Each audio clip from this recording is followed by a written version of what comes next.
July 2, 1944, near Cherbourg, France. The war above had ended. The silence below had not. From a dark, humid tunnel carved deep into the rock, a woman in a blood-stained white coat stepped out, blinking against the harsh daylight she hadn't seen in days. Her name was Dr. Schwester. And behind her, 8 other German Red Cross nurses followed, their hands raised, their eyes stunned by the sudden brightness. They were among the first German medical staff captured by the Americans in France. What they were about to see would not only rewrite their understanding of medicine, it would destroy everything they had been taught about Germany, about America, and about humanity itself.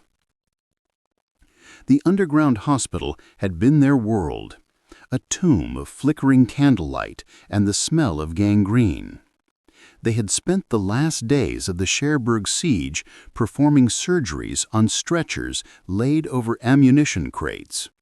Their supply of morphine was gone, their disinfectant diluted to uselessness. The wounded cried for help they could not give.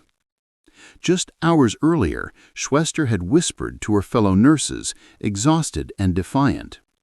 The Americans cannot have the medical supplies they claim.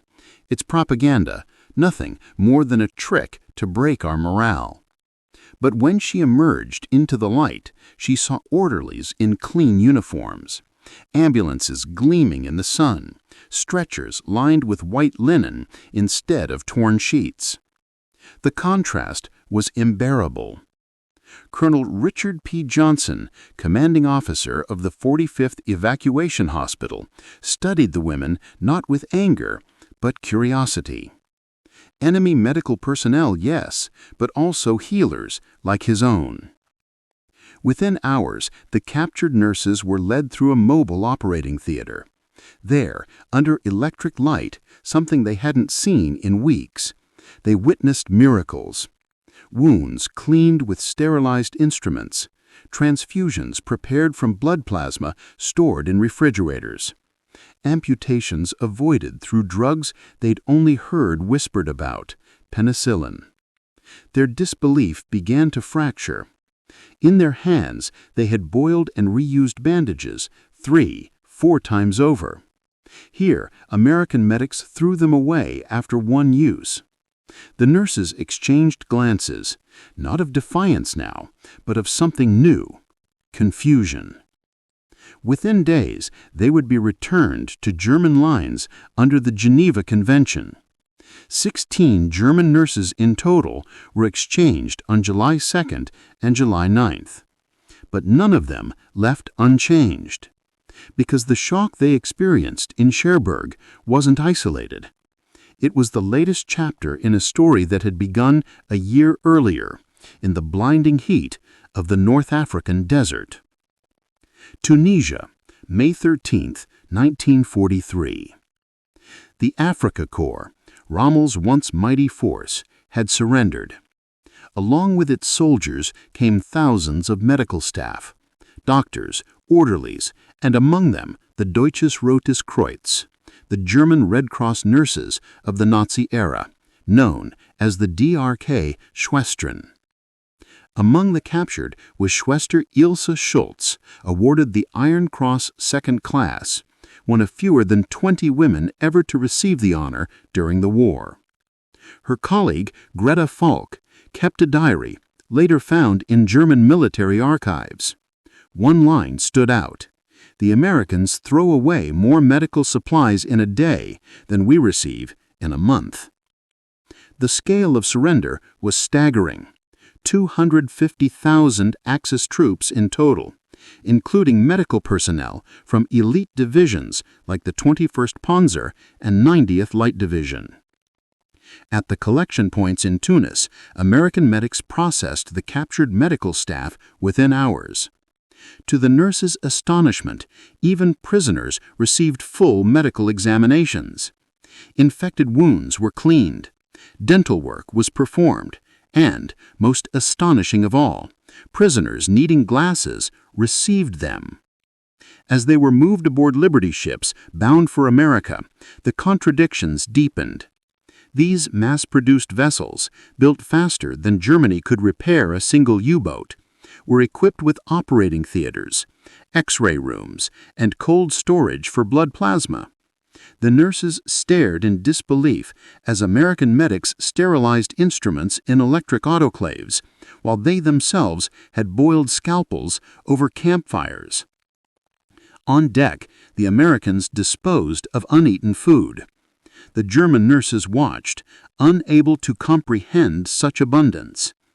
They had been taught that America was a weak, decadent nation, a place of racial chaos and economic ruin. Yet here, their supposed enemy displayed an industrial and medical power beyond imagination.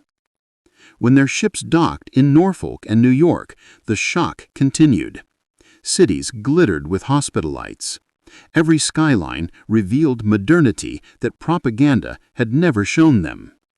In Washington, American Red Cross volunteers, many just ordinary women, boarded the trains, distributing cigarettes, chocolate, and soap to German prisoners.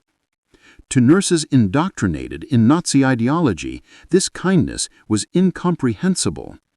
Enemies showing compassion? Americans treating captives as humans. Camp Opelika, Alabama, would become their next classroom.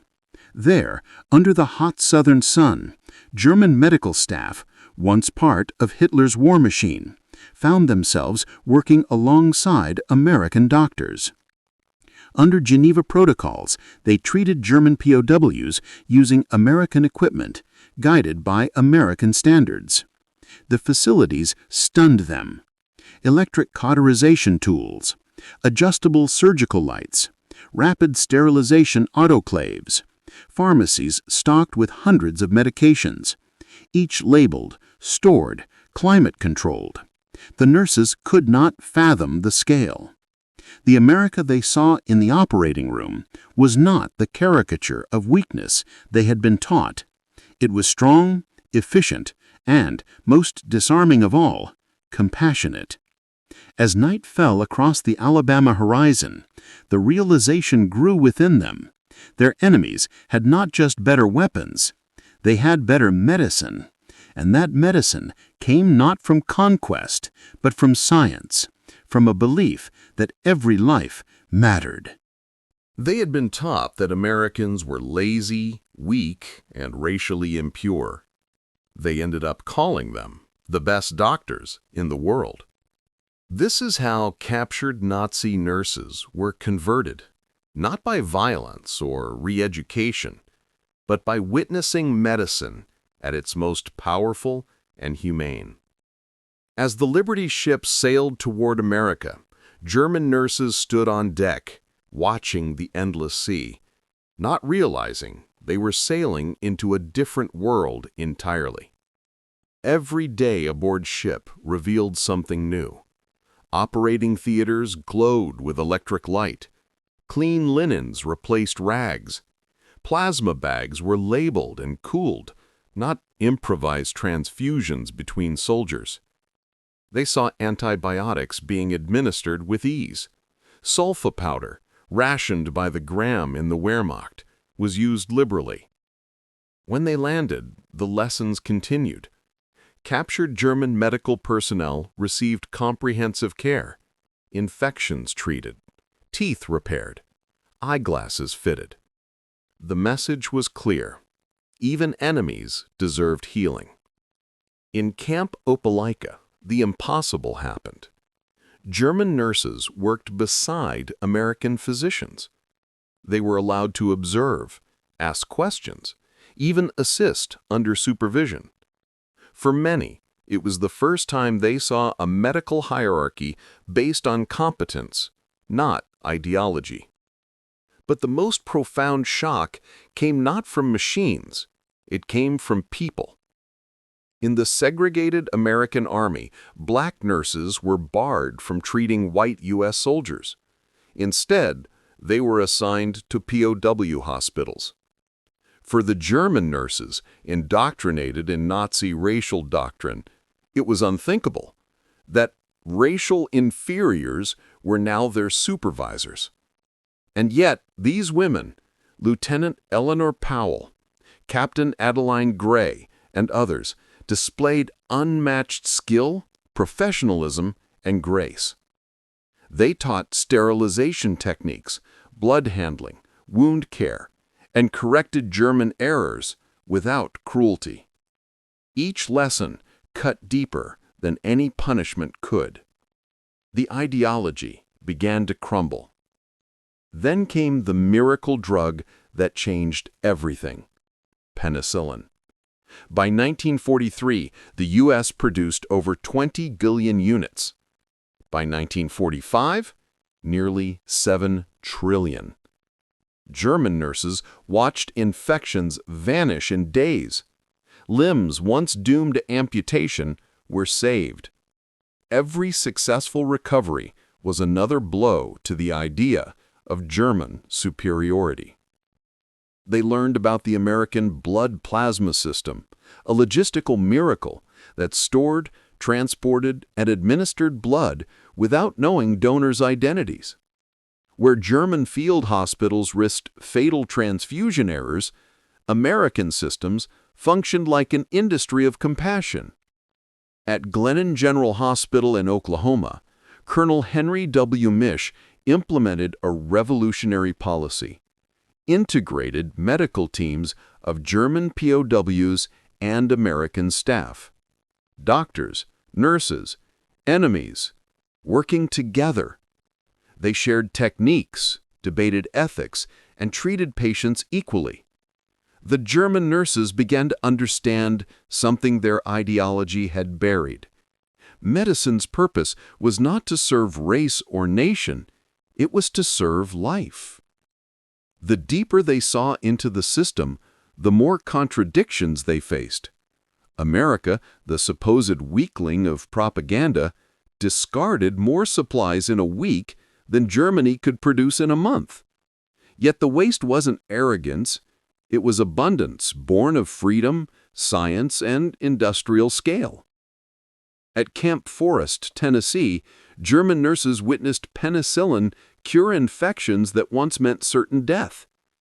At Camp Alva, Oklahoma, they celebrated Christmas with gifts from American families: cigarettes, chocolate, soap, and even carols sung in German. For women who had been told their enemies were barbaric, it was a spiritual shock. By 1944, American authorities launched the Special Projects Division, teaching medical ethics and democratic principles to POW medics. German nurses attended lectures on patient rights and scientific reasoning. They were encouraged to question, to debate, to think. For women raised in a system of obedience, this intellectual freedom was almost intoxicating. And then came the ultimate reckoning. In 1945, footage from concentration camps was shown to capture German medical personnel. Many denied it at first, until letters, photographs, and official German documents removed all doubt. They realized what they had served: a system that twisted medicine into an instrument of death. American officers didn't humiliate them. They taught them. Medicine, they explained, is never guilty. Only the people who corrupt it are. And it must never again be used to divide human beings. When repatriation began in 1945, the nurses returned to a Germany in ruins. 60% of hospitals destroyed, epidemics spreading. Yet they carried home knowledge that would rebuild their country. They introduced penicillin protocols, blood banks, sterilization standards, and a new code of ethics rooted in the American model: patient first, never ideology. By 1950, many post-war German nursing schools were led by these former POWs. They trained a new generation in the principles they had learned in captivity: scientific integrity, patient advocacy, and compassion without prejudice. Their work laid the foundation for modern German medical ethics. In 1995, surviving nurses of that generation published a statement. "We served the Nazi regime and became American prisoners. We learned that medicine corrupted by ideology becomes death's servant, while medicine guided by compassion becomes humanity's hope. The Americans showed us that healing has no nationality, no race, and no enemy. We arrived as prisoners. We left as witnesses to medicine's true purpose." Closing reflection. In the end, America's greatest medical victory wasn't just saving lives on the battlefield. It was saving the very soul of medicine itself. The German nurses who stepped from darkness into light on July 2, 1944, entered captivity believing in superiority. They left believing in science, in equality, in compassion. And through them, medicine, once weaponized by ideology, was reborn as what it was always meant to be: the art of healing without hate.